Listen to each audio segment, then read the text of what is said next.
Hello everyone, welcome to PW Chhattisgarh. तो आज एक बहुत ही इम्पोर्टेंट डिस्कशन अपन करने वाले हैं बच्चों के साथ में। और डिस्कशन का टॉपिक आपके सामने लिखा हुआ है कि नीट 2025 के 9 मंथ्स का प्लान क्या होगा। राइट। तो यहाँ देखो बेटा, जहाँ तक हमारा प्रेडिक्शन है ये वो डेट है जब आप नीट 2025 फाइनल एग्जाम में बैठेंगे। ठीक है। नीट फर्स्ट संडे को होता है मई मंथ के। तो जो हमारा फर्स्ट संडे पड़ रहा है दैट इज 4th। ठीक है। तो आज से अगर अपन देखें तो एग्जैक्टली 9 मंथ्स बचे हुए हैं। ठीक है। तो इस 9 मंथ में अपने को अपनी तैयारी किस प्रकार से प्लान करनी है इसके रिगार्डिंग हम लोग ये एक वीडियो आज बनाए हैं। ठीक है। तो बस मेरे साथ रहिएगा वीडियो के एंड होने तक और आपको बहुत सारी चीज़ें आज सीखने को मिलेंगी। ठीक है। तो देखते जाओ बेटा। देखो, इसमें जैसे अपन 3 सब्जेक्ट्स अपन जानते हैं अलग अलग, फिजिक्स केमिस्ट्री बायोलॉजी, है ना। तीनों के पढ़ने के तरीके अलग अलग हैं। सबसे ज़्यादा टफ नीट वाले बच्चों को जनरली फिजिक्स लगता है ना। इसीलिए मैंने फिजिक्स में पॉइंट्स को ज़्यादा रखे हैं। केमिस्ट्री में फिजिकल ऑर्गेनिक का एक अलग रुतबा है, इनऑर्गेनिक थोड़ा सा अलग हो जाता है ना। तो और बायोलॉजी आप लोगों का फेवरेट सब्जेक्ट। बायोलॉजी में आप लोगों को पता है, बायोलॉजी के जितने भी मेंटोर्स हैं सबको यही कहते हैं कि बेटा सिर्फ एनसीईआरटी पे स्टिक रहो तो आपका काम बन जाएगा। राइट। मैं खुद फिजिक्स पढ़ाता हूँ तो मैं बच्चों को ये ऑर्डर फॉलो करने को कहता हूँ कि पहले उनको एनसीईआरटी रीड करना चाहिए, अच्छे से समझते हुए रीड करना चाहिए। न्यूज़पेपर की तरह रीड नहीं करना है ना, कि खाली ऊपर का हेडिंग पढ़ लिया। हमको पेन पेंसिल ले करके बैठना है, एनसीईआरटी पे लाइन पर लाइन पढ़ना है, उसकी मीनिंग समझना है। और उसके मीनिंग समझने के लिए आपको जो क्लास में पढ़ाया गया है क्लास नोट्स, आपको उसका भी हेल्प लेना है। क्लास नोट्स खोल करके आपको एनसीईआरटी के साथ बैठना है और आपको एनसीईआरटी का लाइन पर लाइन पढ़ना है। फिजिक्स में सिर्फ एनसीईआरटी पढ़ने से आपका काम नहीं बनने वाला। ठीक है। तो इसके लिए मैंने यहाँ पे साथ में लिखा हुआ है कि कुछ सॉल्व्ड एग्जाम्पल्स की प्रैक्टिस हमें जारी रखनी पड़ेगी। सॉल्व्ड एग्जाम्पल्स क्यों लिखा है यहाँ पे? क्योंकि अक्सर बच्चों का ये क्वेरी रहता है कि सर फिजिक्स समझ में तो पूरा अच्छे से आता है लेकिन क्वेश्चन सॉल्व करने जाते हैं तो क्वेश्चन नहीं बनता है। तो उसके लिए इंपॉर्टेंट है आप more and more solved examples बनाइए। आफ्टर सॉल्व्ड एग्जाम्पल्स आप अपने डीपीपी और मॉड्यूल पे ध्यान दीजिए। आप डायरेक्टली अगर क्लास नोट्स के बाद इसमें आ रहे हैं, ठीक है, अगर ये आपका गैप हो जाता है, राइट, तो आपको प्रॉब्लम आएगा ही आएगा। ये मैं आपको गारंटी के साथ कह सकता हूं। ठीक है।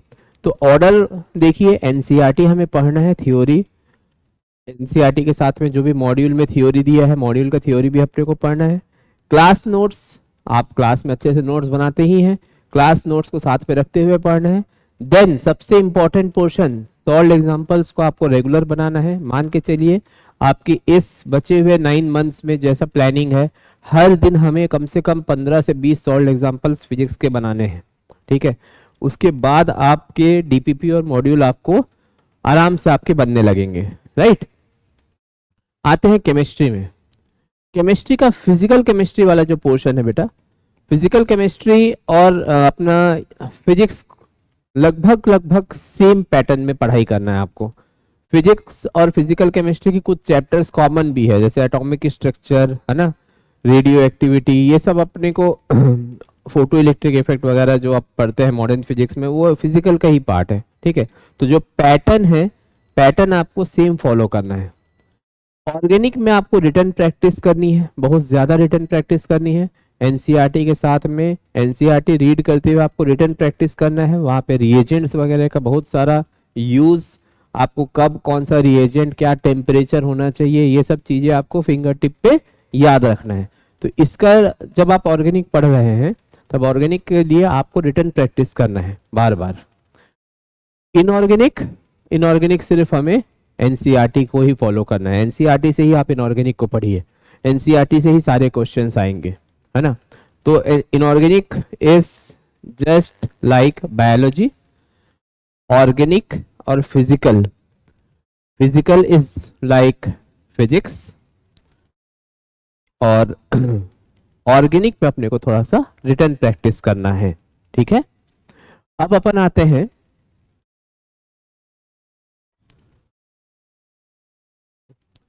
कैसा प्लान होना चाहिए। जैसे मैं अभी जो वीडियो पे कंसंट्रेट करवा रहा हूँ, इसमें मैं ज़्यादातर फोकस कर रहा हूँ उन बच्चों के लिए जिन्होंने 1 साल ड्रॉप लिया है।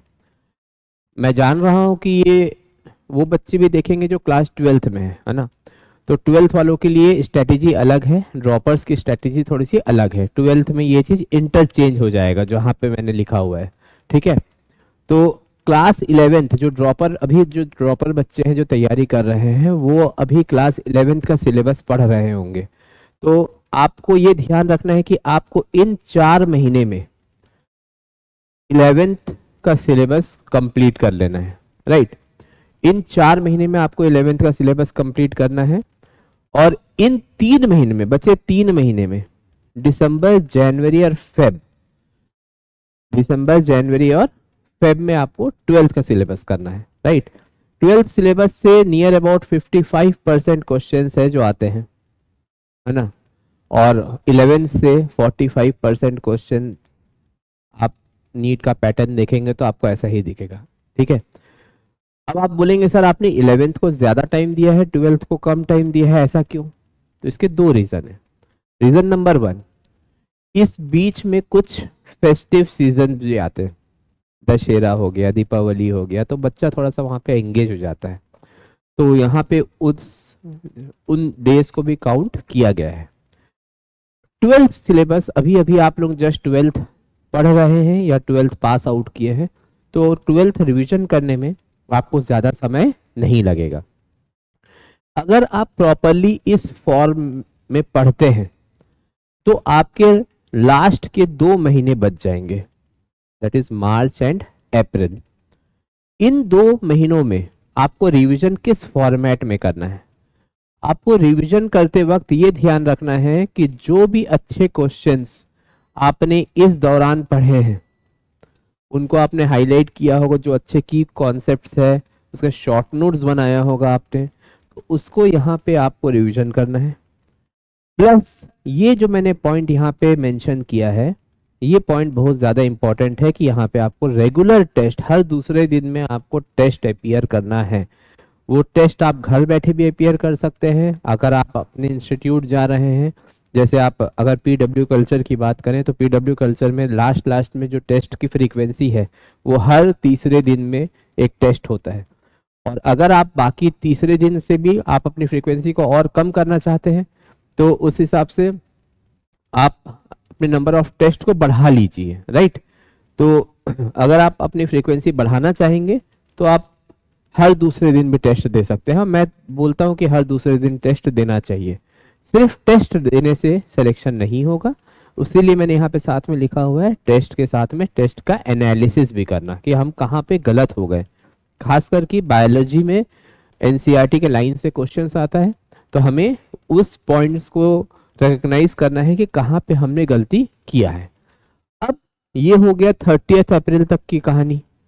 आपका एग्जाम, मैंने आपसे पहले भी कहा है कि आपका एग्जाम 4 मई को है, तो अभी आपके पास 1, 2 और 3 मई बचा हुआ है। ठीक है, इन तीनों दिनों में अगर आपसे कोई भी कहता है कि बेटा एग्जाम के एक दिन पहले आप रिलैक्स रहो, ये रहो, मैं भी बोलता हूँ रिलैक्स होना चाहिए। इसके लिए मैंने क्या आपके सामने रखा है कि आपको इन दिनों सिर्फ फॉर्मूला रिवीजन करना है, सिर्फ फॉर्मूला और शॉर्ट नोट आपने बनाया रखा होगा, सिर्फ उसको आपको पलट के देखना है। आपको ज्यादा पैनिक होने की कोई जरूरत नहीं है, क्योंकि जो होना था वो हो चुका है, अब उसमें कोई इंप्रूवमेंट होने के चांसेस नहीं है। तो उसमें आपको सिर्फ फॉर्मूला रिवीजन करना है और शॉर्ट नोट कॉपी जो आपने बनाया हुआ है उस कॉपी को आपको रिवाइज करना है। राइट, मूव करते हैं आगे। तो देखिए ये की पॉइंट्स है जिसके बारे में मैं बार बार डिस्कस कर रहा हूँ। Start making short notes, check points पे आप 1 लाइनर बनाना चालू कीजिए। जो भी पॉइंट्स, जो भी कॉन्सेप्ट्स आपको नया लग रहा हो या अच्छा लग रहा हो या जिसकी फ्रीक्वेंसी बहुत ज़्यादा है, राइट, जो बार बार एग्जाम में आ रहा है, मैं चाहता हूं कि आप उसको शॉर्ट नोट बना करके अपने कॉपी में नोट कर लीजिए, ठीक है। और ये शॉर्ट नोट आपको लास्ट के 2 दिन में एक बार रिवाइज कर लेना है, ठीक है। Next is reduction of negative marking in test paper. आपको ये चैलेंज अपने साथ में लेके चलना है हर बार कि मेरे पिछले पेपर में अगर मान लीजिए 25 क्वेश्चन गलत हो गए थे आउट ऑफ 180, तो अब मेरा टारगेट है कि मैं उस 25 को 20 या 22 तक ही रखूं, मतलब मैं अपने 3 क्वेश्चंस को पिछली बार से कम नेगेटिव करूं। अगर मैं पिछली बार से 3 क्वेश्चन कम नेगेटिव करता हूं तो ऑटोमेटिकली मेरा नंबर 15 to 20 बढ़ जाता है, जो कि मेरा अगला पॉइंट है, इंक्रीजिंग 15 to 20 मार्क्स पर टेस्ट, राइट। तो इंक्रीजिंग 15 to 20 मार्क्स पर टेस्ट ये तभी होगा जब आप, ये क्वाइट रिलेटेबल है दोनों, है ना। तो अगर आप 15 to 20 मार्क्स बढ़ाना चाहते हैं तो इसके लिए आपको बहुत बड़ा कुछ काम नहीं करना है, आपको एक एक क्वेश्चन फिजिक्स, केमिस्ट्री, बॉटनी और जूलॉजी में आपको सही करने हैं, राइट। तो आप अगर हर में एक एक क्वेश्चन सही करते हैं जो पिछली बार आप गलत कर रहे थे, तो आपके 5-5 नंबर बढ़ते जाएंगे, तो आपके 20 मार्क्स आप इजिली यहां से ले सकते हैं, ठीक है। और अगर आप ये पूरे मंत्र को फॉलो कर दिए, जैसा मैंने आज से कहा है, आज से भी अगर आप अच्छे से चालू कर रहे हैं अपनी तैयारी, 4 महीने आप 11th को दीजिए, 3 महीने 12th को दीजिए और 2 महीने revision. Revision is most important, इसमें आपको 11th 12th रिवीजन करना है और फ्रीक्वेंटली टेस्ट देना है। तो अगर आप ये करते चले जाएंगे तो आपको ये ड्रेस पहनने से कोई नहीं रोक सकता, ठीक है। तो यहाँ तक पहुँचना है तो एक पैटर्न में पढ़ना है, आप मेहनत कीजिए, आप सही डायरेक्शन में मेहनत कीजिए। सिर्फ मेहनत करने से सिलेक्शन नहीं होता है, सही डायरेक्शन में मेहनत करने से सिलेक्शन होता है। तो ऑल द बेस्ट, मिलते रहेंगे ऐसे ही, थैंक यू।